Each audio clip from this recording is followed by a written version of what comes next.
If you enjoyed this video, make sure to subscribe to the channel. There's a lot more coming soon. Don't miss the next episodes and check out the other videos I've already posted. And if this story caught your attention, share the video with your friends. It really helps the channel grow. See you in the next one. The morning light slid cautiously over the clearing, as if unsure whether it had the right to enter a place where something so ancient and heavy had recently fallen. Mist clung to the low weeds around the uprooted oak, wrapping its broken limbs in a pale shroud, and the cold air still held the metallic scent of last night's storm. When Amara stepped out of her truck, the dampness immediately found her skin. It soaked easily into the fabric of her shirt and the cuffs of her jeans, reminding her how early it still was and how unfinished the morning felt. She paused for a moment, letting her gaze travel across the scene. The massive stump, the maze of twisted roots, and the thick trunk lying on its side like the felled body of some ancient creature. She had seen countless trees in countless shapes over the years, had milled and carved and sanded and polished more timber than most people would ever touch in a lifetime. But this oak was different. Even in death it had presence, as though it had stood here defying centuries and now resented that it had been forced down so abruptly. She closed the truck door gently, as if sensing that the clearing asked for quiet, and slung her tool bag over her shoulder. The task was simple on paper: assess the quality of the fallen tree for salvage, help the logging crew cut the stump into workable sections, note which parts were fit for furniture, grade boards. It was work she had been doing since she was barely old enough to hold a handsaw, thanks to her grandfather and his insistence that she learn how to speak to trees the way other children learn how to speak to people. She had thought the old man was half mad back then, talking about trees with the reverence usually reserved for church altars. But years later, she realized that he simply understood. Long before she did, that wood was never just wood. It held stories. It held memory. It held pieces of what people didn't say out loud. The crew was already there. The low hum of a generator rolled through the clearing, and the smell of gasoline drifted in waves from the chainsaws resting beside an overturned crate. She spotted Sergei leaning against a stack of timber wedges, sipping from a steaming thermos. He was one of the few men who never made comments about her being a woman on the job, never treated her like someone who needed to be humored. He raised his cup in greeting as soon as he noticed her. "Morning, Amara," he called out, his breath clouding faintly in the cool air. "Hell of a tree, isn't it?" She gave a small nod and approached, boots sinking slightly into the soft ground. "Hell of a storm, too. Surprised it didn't take down half the block." "It tried," Sergei said with a smirk, jerking his head toward the fence that had been crushed under one enormous branch. "City wants this stump out fast. Says it's a hazard and an eyesore. Guess everything older than 50 years is an eyesore these days." Amara allowed herself a quiet exhale before shifting her attention fully to the stump. Up close, it was even more imposing. The outer bark was thick and deeply ridged, like the skin of some ancient reptile. The inside was a dense, intricate network of annual rings, so tight they looked like the growth marks of centuries, compressing themselves into a single moment. The roots spiraling outward were bulbous and gnarled, intertwining like frozen snakes. She stepped forward until she could touch it, brushing her fingertips over the rough surface. It was cool, slightly damp, and carried the faint scent of something mineral, something old. "You ready?" "Sure," the foreman barked from near the generator. He was a broad man with shoulders like boulders and a voice that always seemed on the edge of annoyance. Amara simply nodded. She didn't much like him, but she didn't dislike him either. He was just a man who had been working too many years and had forgotten how to speak without sounding tired of everything. He signaled to the crew to prepare the chainsaws. As the men approached the stump, carrying their heavy tools and slipping on protective gear, Amara stepped aside to give them space. She studied the place where the first cut would be made. The storm had split the upper trunk, but the base remained intact and almost defiant. She found herself wondering how many storms this tree had endured, how many winters had gnawed at its bark, how many people had walked past it without knowing what history it held. The chainsaw roared to life, shattering the morning stillness. The crewman holding it positioned the blade against the wood and leaned in with practiced weight. The first contact was smooth, the saw biting into the oak with a deep vibrating hum. But then, only seconds later, the sound changed. It shifted from a steady grind to a harsh screech, metal shrieking against something harder than wood. Sparks flickered near the blade. The man yanked the saw back, startled. "What the hell?" he muttered, checking the teeth of the chain. The foreman frowned. "Try again. Must be a knot." But the second attempt was no better. The saw juddered violently as if hitting stone, throwing a spray of wood dust mixed with tiny metallic shavings. This time, the worker stopped sooner, swearing under his breath. "Damn thing's eating the chain," he grumbled, holding the saw up for inspection. The tips of several teeth were visibly dulled, almost flattened. The others laughed and tossed out jokes, some predictable and some bordering on crude, but Amara wasn't listening. Her focus was on the stump, on the narrow, fresh groove in the cut surface. She stepped forward, ignoring the foreman's mild look of impatience, and crouched down. Something faint glinted inside the saw mark. "Careful," Sergei warned, mostly out of habit. He knew she handled tools more deftly than most of them. She leaned in anyway, narrowing her eyes. It wasn't sap. It wasn't resin. It was something rigid, something that caught the early sun like old tarnished jewelry. She reached into her bag, pulled out the small utility knife she always carried, and gently pried at the spot. A tiny object loosened, then popped free with a soft snap.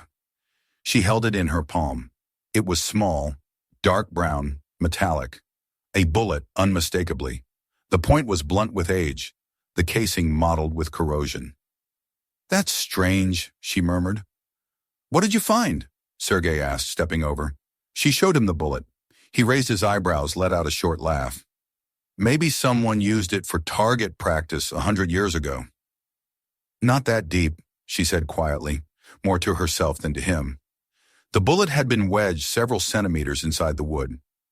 That would have required decades, no, more than decades. Trees like this grew slowly. The caliber also looked wrong, older than hunting rounds she'd seen. But she said nothing more. The others wouldn't care. To them, it was just something to work around. The crew resumed its attempts with a fresh chain, and again the saw bit into metal-infected wood, this time catching not once, but repeatedly. A second bullet appeared in the sawdust. Then a third lodged deeper. The saw stuttered so violently the worker stopped mid-cut, shaking his wrist. "This thing's cursed," he muttered, walking off to stretch his hand. Amara stepped closer again. Now that the cut was slightly deeper, she could see more clearly. Nearly an inch beyond the fresh wood surface, nestled in the heartwood, were faint impressions, tiny dents in a cluster, shapes that looked unmistakably like where bullets had once struck and stopped. But why would someone fire multiple rounds into a young tree long enough ago for the wood to have grown over them? Her grandfather's stories drifted back to her in fragments, tales of outlaws hiding in the forest, of one who vanished with stolen money and was rumored to have been swallowed by the woods themselves. Old people's tales, she had always assumed. Yet now something in the back of her mind tugged insistently at her, as if urging her to look deeper. When the foreman finally called for a break, grumbling about needing yet another replacement chain, most of the crew wandered toward the vehicles to drink coffee and complain about the job. Mara stayed by the stump. She waited until the men were far enough not to pay attention, then pulled out her flashlight and leaned into the widening gap of the cut. The interior of the stump was darker than it should have been. The light bounced off uneven surfaces and vanished into deep crevices. She reached in as far as she could without scraping her arm and directed the beam downward. There, half hidden behind splintered ridges, was something odd. A line of wood that wasn't jagged like natural breakage, but strangely smooth, like something carved or shaved long ago. The shape of the cavity didn't match natural hollowing. It was too symmetrical, too intentional. She felt a faint tremor in her stomach, as if the air itself shifted around her. She pulled back suddenly and stood straight, breathing deeper than she expected. She heard the men laughing from across the clearing, unaware of the strange interior hidden inside the oak. Amara walked toward the table where the crew had left their thermoses and sat for a moment, trying to refocus on normal things. Coffee, the hum of conversation, the scrape of boots on gravel. The whole scene seemed jarringly ordinary against what she had just seen, but the stump called her attention back like a whisper. Work resumed and the day wore on in fits of frustration. The stump rejected each attempt to cut through it cleanly. By late afternoon, tension hung over the clearing like a low cloud. The foreman cursed the stubborn oak, cursed the storm, cursed the city contract. When he finally signaled the end of the day's work, there was a collective sigh of relief from the men. Amara, though, felt only unfinished business. She drove home through the gray twilight, the image of the bullets and the impossible smooth cavity flickering through her mind. Once inside her small kitchen, she set her tools down and emptied her pocket. The bullet rolled onto the table with a dull clink. She turned it between her fingers under the warm lamplight, studying the tarnish, the weight. She wasn't an expert on ammunition, but she could tell this wasn't modern. She pulled out her phone and scrolled through images of vintage bullets, comparing sizes and shapes. It looked eerily similar to early 20th century cartridges, the kind used before or shortly after the Revolution. Her grandfather had loved those kinds of stories, old crimes, hidden treasures, the ghosts of the past still wandering the edges of town. She could almost hear his voice in the crackle of the lamp. Remember, child, trees remember things people forget. She found herself rubbing her thumb across the bullet as if it might speak, as if touching it would reveal what the oak had witnessed. But she knew the only way to find answers was to return to the stump. She would go early before the men arrived. She would look deeper. She would find whatever had been hidden inside that tree long before she'd been born. She set the bullet down and stood by the window, watching the dim outline of the street lamps glowing through the evening fog. A strange anticipation settled in her chest, something between unease and excitement. She didn't know it yet, not fully, but the moment she touched that first bullet, the story had already begun moving toward her, drawing her in like the rings of a tree pulling inward toward its center. When she finally went to bed, she dreamed of her grandfather taking her hand as a child and leading her through a forest of towering oaks. He pointed to one massive trunk rising taller than the rest and whispered, "This one has secrets in its belly, girl. Someday it'll show them. Trees hold what people hide." She woke before dawn with a clear decision solidifying inside her like a knot in fresh wood. She would go back at first light, and she would find out what the oak had swallowed.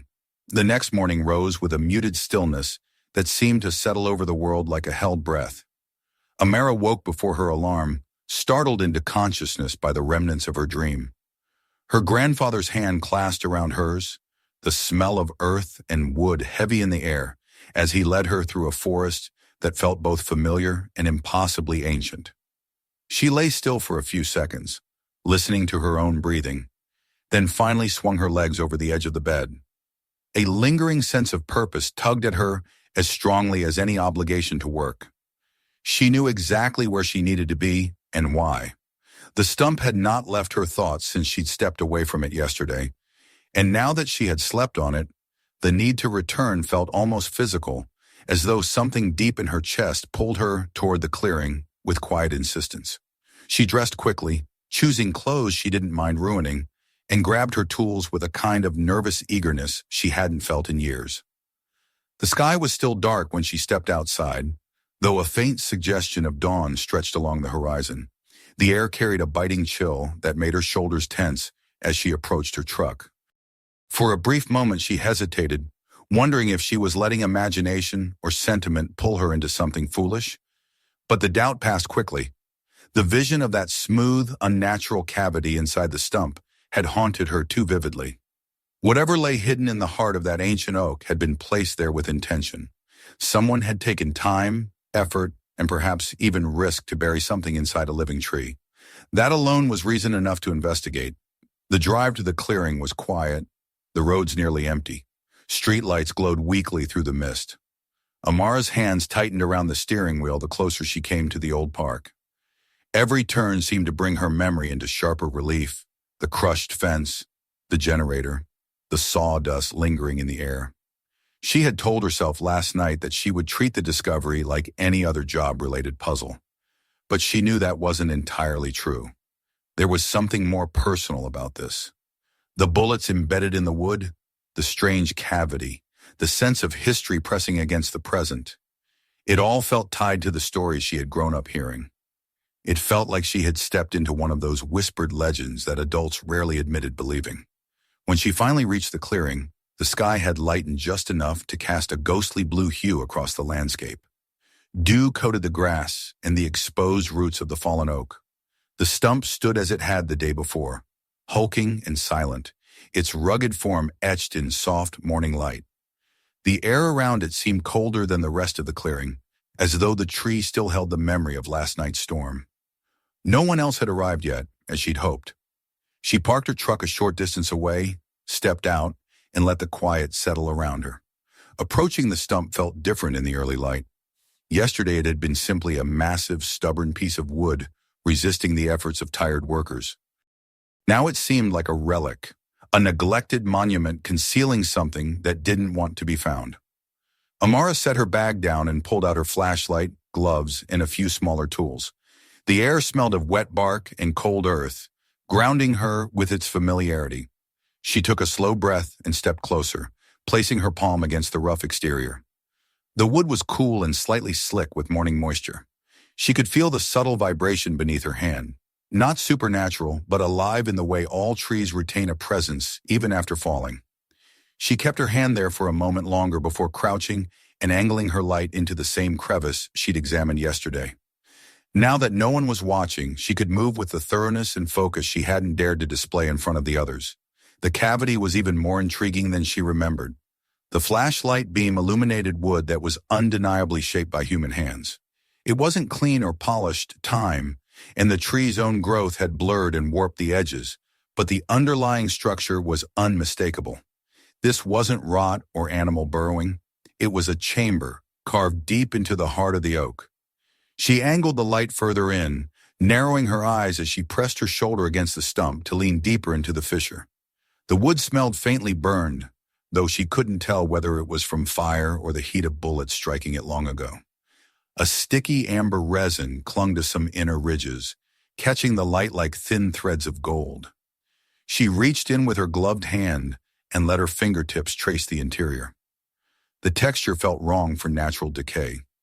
It was softer in some places, ragged in others, but there was a consistent smoothness along one side that could only have come from a blade cutting through the heartwood. Her breath caught slightly as she leaned back and sat onto her heels. Whoever had done this hadn't simply carved a niche in the tree.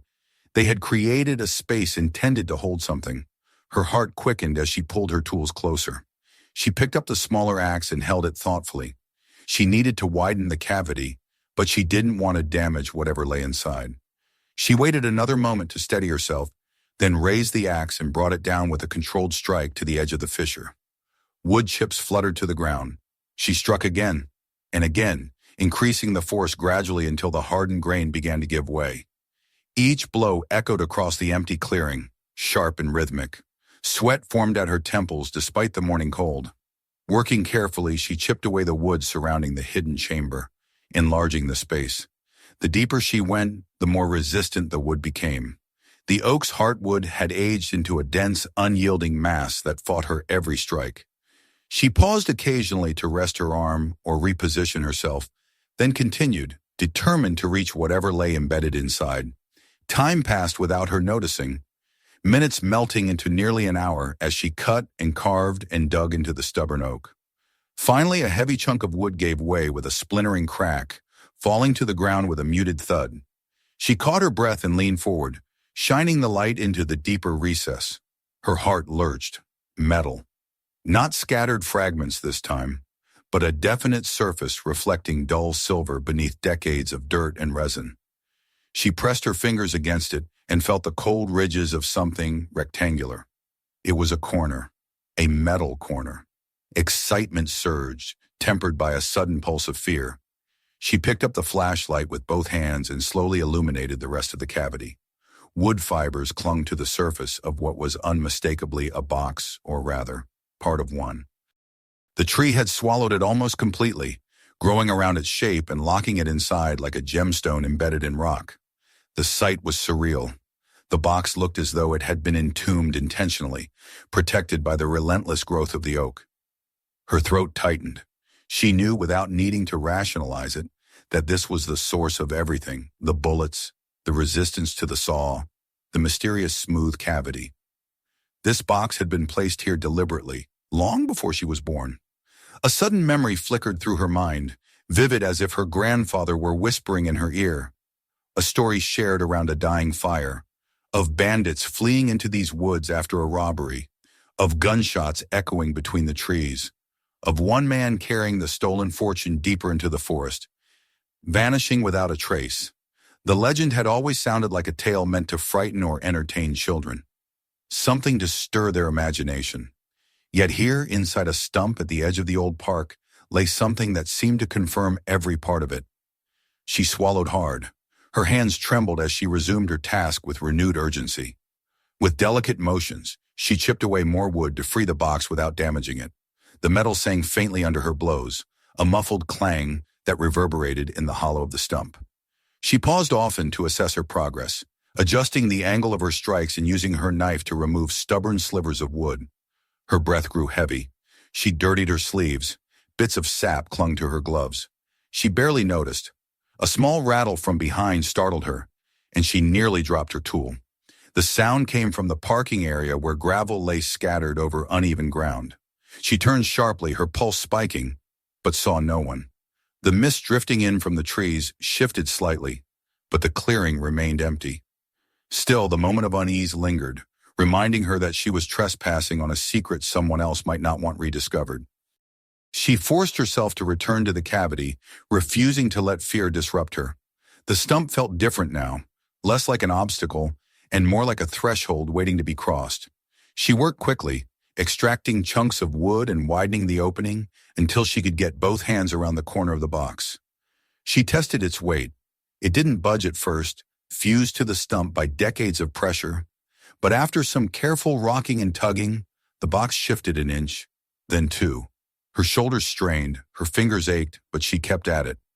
Finally, with a grunt of effort, she wrenched the box from the grip of the oak.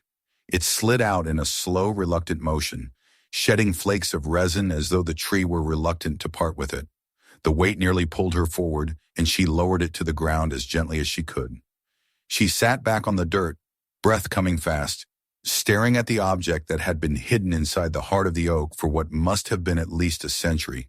It was a metal chest no larger than a lunchbox, though much heavier.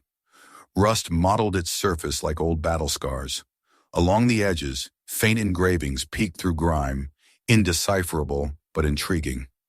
A thick iron loop locked the lid down, corroded nearly shut. She traced her fingers along the seam where the lid met the base and felt a thrill of disbelief. She had expected to see maybe some old tool, perhaps a weapon or some scrap left by hikers.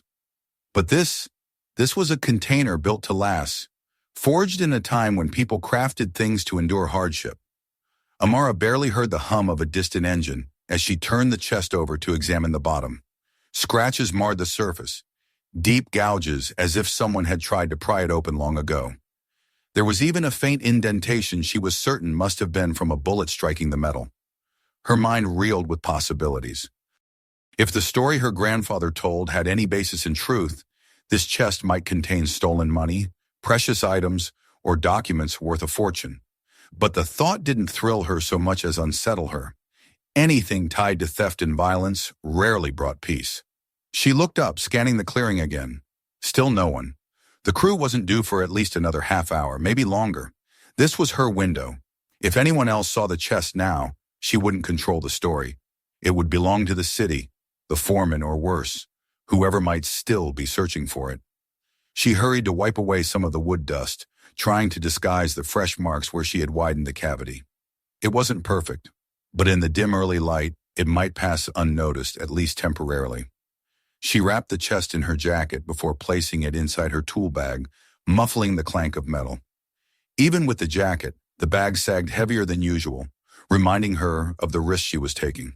She wondered if she was being paranoid, if any of this really mattered, but deep down she felt the gravity of crossing an unspoken boundary. A set of headlights cut through the trees, flickering across the clearing.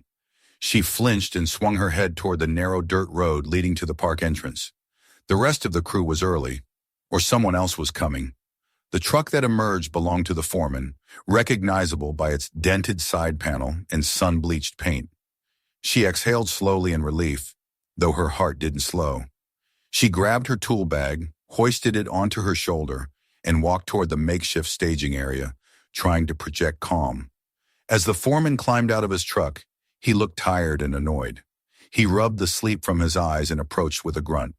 "You're early," he said, eyeing her with mild curiosity. "So are you," she replied, masking her tension behind a half-smile. She felt the chest press against her back inside the bag, a silent accusation of the secret she was carrying. She prayed it didn't bulge visibly. He muttered something about needing to organize equipment before the city inspectors arrived and walked past her toward the generator. She seized the moment and stepped a few feet away, turning her back to him under the guise of checking her gloves. Her eyes kept drifting toward the stump, half expecting him to see the disruption she'd caused, but he didn't approach it. Not yet. Minutes later, other trucks rumbled into the clearing. Conversations rose, boots shuffled, and the scene came alive with the ordinary motions of men arriving for a day's work. No one noticed the faint tremor in Amara's hands or the subtle tension in her shoulders. They greeted her casually, some with nods, others with jokes about whether she planned to finish the stump herself before they even got started. She played along, keeping her responses light and distracted, but her mind churned. She needed to think several steps ahead. The chest in her bag was too conspicuous to remain with her all day. She needed to hide it. The bed of Sergei's truck flashed briefly through her mind, then her own vehicle, then the idea of burying it somewhere until she could retrieve it later. Each thought came with its own complications. Before she could settle on a plan, her attention was ripped away by the sound of gravel crunching sharply under tires. Another vehicle approached, this one unfamiliar. The crew paused in their chatter, glancing toward the clearing's entrance. The car was dark, sleek, and distinctly out of place among the work-worn pickups. It slowed as it entered, rolling forward with slow, deliberate motion. Amara's chest tightened. Even from a distance, she recognized the outline. It was the same car that had passed through her street last night. The same shape, the same tinted windows. Her pulse quickened, and she shifted ever so slightly to turn her back to the approaching vehicle, angling her tool bag toward her legs to obscure its contents. The foreman looked puzzled as the car parked near the edge of the clearing. Two men stepped out, one older, sharply dressed, with a rigid posture and a composed expression that revealed nothing. The other younger, broad-shouldered, wearing a casual jacket that didn't match the air of business he tried to affect. They scanned the area slowly, their eyes lingering on the stump for a moment before sweeping across the workers. "Morning," the foreman called out uneasily. "Can I help you, gentlemen?" The older man nodded politely, smoothing a hand over his coat. "We're here on behalf of the company that owns this land. We were informed of the tree removal and wanted to inspect the site." His voice carried an air of quiet authority, the kind that slipped into a space and claimed it without aggression. The foreman frowned. The city contracted this job, didn't hear anything about a private owner. "It's a recent development," the man said with a faint smile. "Paperwork is processing, but we'd appreciate a look. Old trees, you know. They can hide unsafe materials. Wouldn't want anyone hurt." Amara felt her throat constrict. The man's words were too close to what she feared. The younger one circled behind the foreman, moving toward the stump with deliberate steps. She watched him from the corner of her eye. He examined the exposed wood with a critical gaze, running his fingers along the edge of the cut. His expression tightened slightly, though he remained outwardly calm.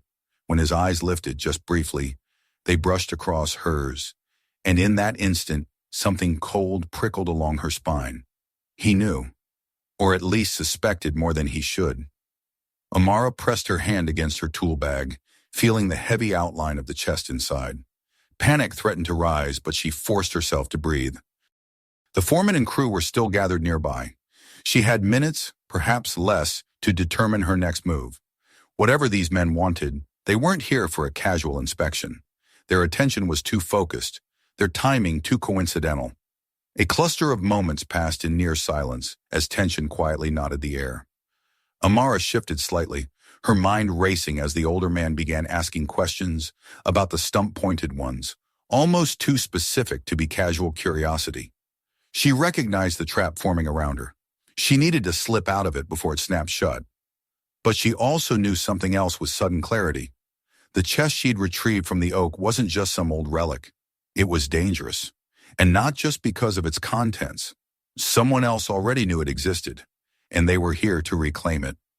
The silence that followed felt unnaturally stretched, as though the forest itself had paused to listen.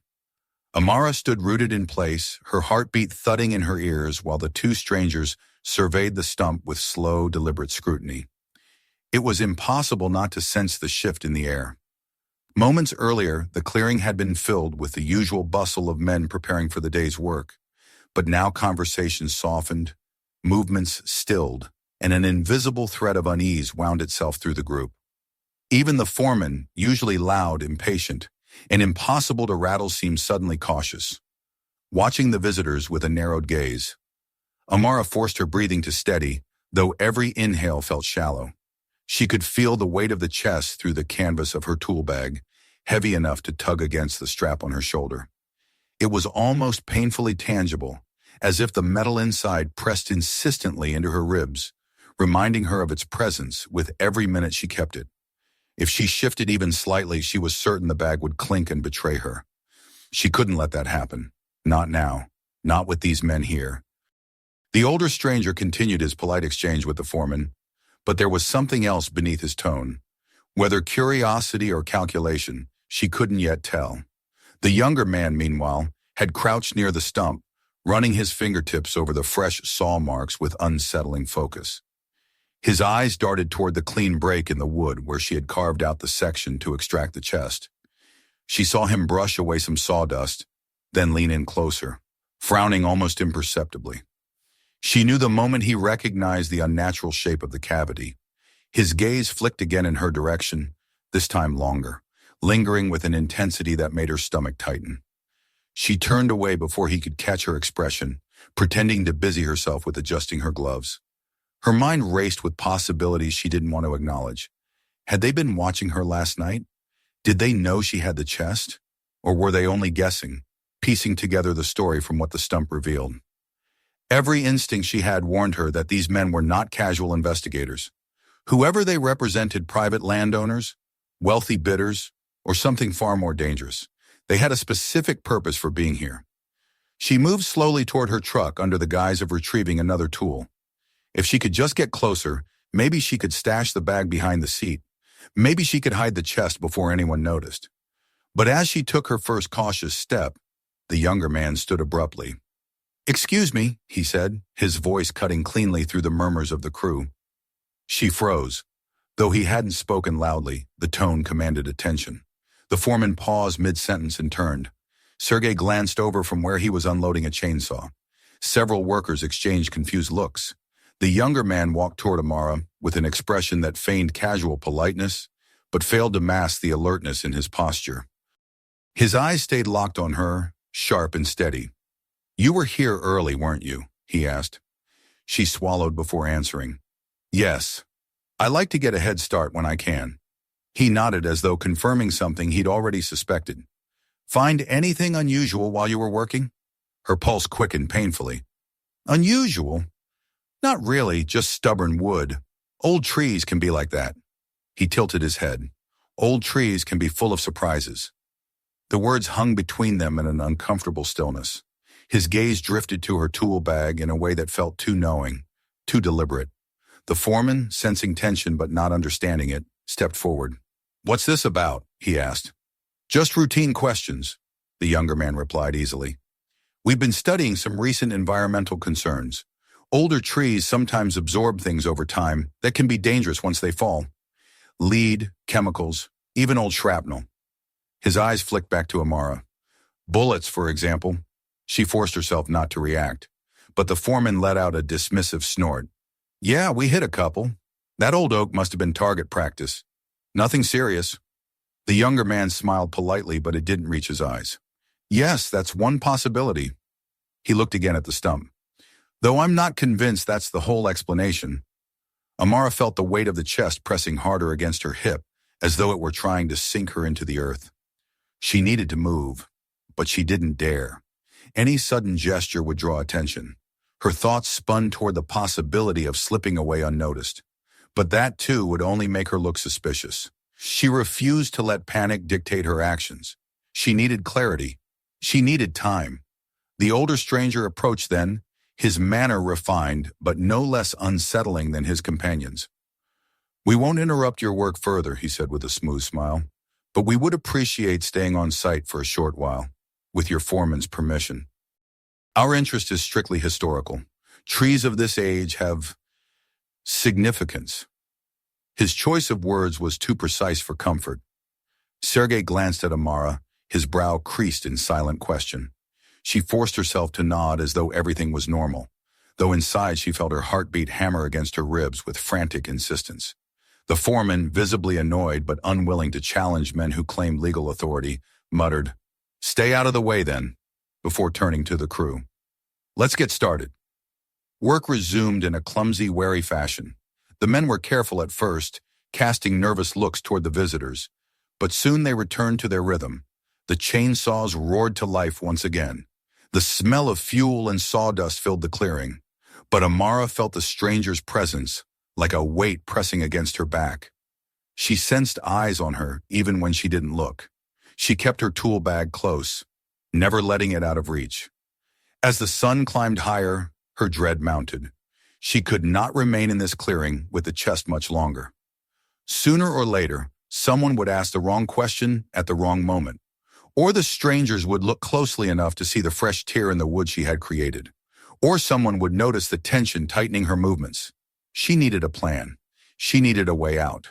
When the foreman stepped away to meet with two city officials who had arrived unexpectedly, and the rest of the crew gathered on the far side of the clearing to take their mandated break, she saw her chance. It was small, but it was real. The strangers were still near the stump, studying its interior, speaking quietly to each other. Their attention was focused. They weren't watching her for the moment. She lifted her tool bag casually, as though she were simply repositioning it, and walked with practiced nonchalance toward her truck. The distance felt agonizingly long. She imagined at any moment hearing someone call her name, hearing the crunch of hurried footsteps behind her. But no such sound came. The clearing hummed with machinery and voices, masking her quiet retreat. When she reached her truck, she opened the driver's door and leaned in. Her breath caught. If she placed the chest inside the cab, someone could see through the window. The trunk bed was too exposed, but beneath the seat, yes. She could wedge the bag into the narrow compartment behind the storage tray. It would be cramped, but it would fit. She unzipped the bag just enough to slip the wrapped metal chest free, her fingers trembling as she maneuvered it out. The jacket muffled its weight. She shoved it deep under the seat, her heart pounding so loudly she was sure someone would hear. A voice cut through the air. "Amara!" She snapped upright, slamming the door shut harder than intended. Sergei stood several feet away, holding a canteen. His expression was not suspicious, only concerned. "You okay?" he asked. "You look tense." She swallowed, forcing her shoulders to loosen. "Didn't sleep well," she lied. "Just tired."